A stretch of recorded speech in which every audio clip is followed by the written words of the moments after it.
I don't find it to be a problem. I think it's actually cathartic. I think it's a good thing for us to actually feel our feelings. I think so many of us don't do that, and we fill the void with other things. And so when we feel the feelings, it opens up like another world and another ability to empathize and to sympathize with everyone else. But it was amazing. I mean, our chemistry on set, it was the best.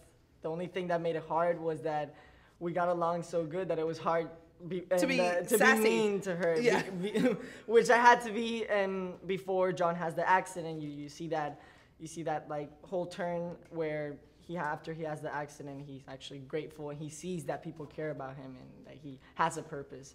And he's much more nice to his parents. But yeah, before it was hard, but it was fun. Yeah, every take we're like, okay, I'm gonna have to be sassy. I'm gonna have to be a little mean or stern.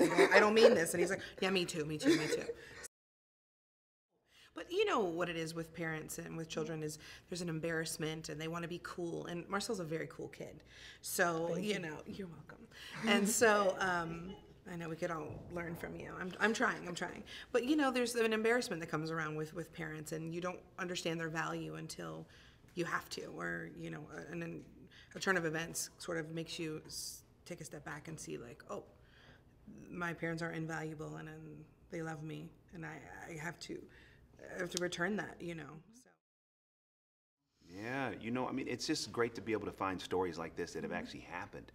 The moment that I heard, Joyce's story, that she went into the emergency room and literally prayed John back to life, I knew that this was a movie that I had to tell. And what was so powerful about it wasn't just even the prayer, but finding out that she had adopted him at 6 months old when he was, from Guatemala, 6 months old in Guatemala when her husband was there for a missionary trip.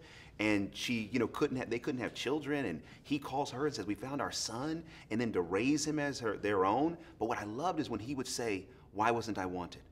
And we portray that in the film. And this idea, I think that all of us, whether we're adopted or not, we wonder, are we wanted? Are we loved? Is there a plan for our life? And so finding those true moments out about the story and then seeing how this event, which was tragic, but it ultimately saved all of their lives because it reaffirmed for him that he had a purpose, and it also showed him that the community really loved him and that his mother loved him as well. And so to be able to tell that, I think it'll remind all of us that there's a plan for our life.